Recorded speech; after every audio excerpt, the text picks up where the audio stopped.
Good morning everyone. காலை வணக்கம். இன்னைக்கு 2 லைன் வேற மாதிரி ட்ரை பண்ணலாமா? ஒரு மாதமா ஜிம்மு பக்கமே போகல. நேச்சுரலா கிரியேட் பண்ண உடம்பு, அதுல இன்னும் எந்த ஒரு மாற்றமும் வரல. ஒரு பாத்திரத்தில் பாலை ஊத்தி விட்டு பணக்கார மாதிரி 2 ரூபா நெஸ்கஃபை யூஸ் பண்ணி கலக்கி குடித்தேன். மாத்திரையை போட்டு விட்டு ஒரு கவிதையை மெய் மறந்து எழுதினேன்.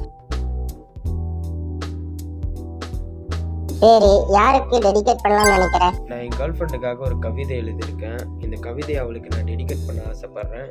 கேளுங்க. உன் எதிரில் நடக்கையில் இதயம் படபடப்பாக இருக்கின்றது. உன் பார்வையை பார்த்து எனக்கு பைத்தியம் பிடிக்கின்றது. இது கனவா இல்லை நினைவா? நான் உன்னை பார்த்து கொண்டே இருப்பது என் லூசுத்தனமா? அருமை அருமை. டைம் ஆகிவிட்டது மாத்திரை குடிக்க. குளித்து விட்டு துணி மாத்தி விட்டு சோறு போட்டு குழம்பு போட்டு வெளுத்து கட்டு சாப்பிட்டு முடிச்சுட்டு என்னோட பயணத்தை ஆரம்பம் செஞ்சுட்டேன். என்னோட இலக்கை நோக்கி போயிட்டு இருக்கேன். காஃபி குடிச்சிட்டு 65 வாங்க வந்தேன். சுட சுட வாங்கிட்டு வீட்டுக்கு வந்துட்டேன். அப்பப்பப்பப்பா, ருசியா வேற லெவல் இருந்தது. சாப்பிட்டு முடிச்ச உடனேயே வீட்டுல வேலை கொடுத்துட்டாங்க.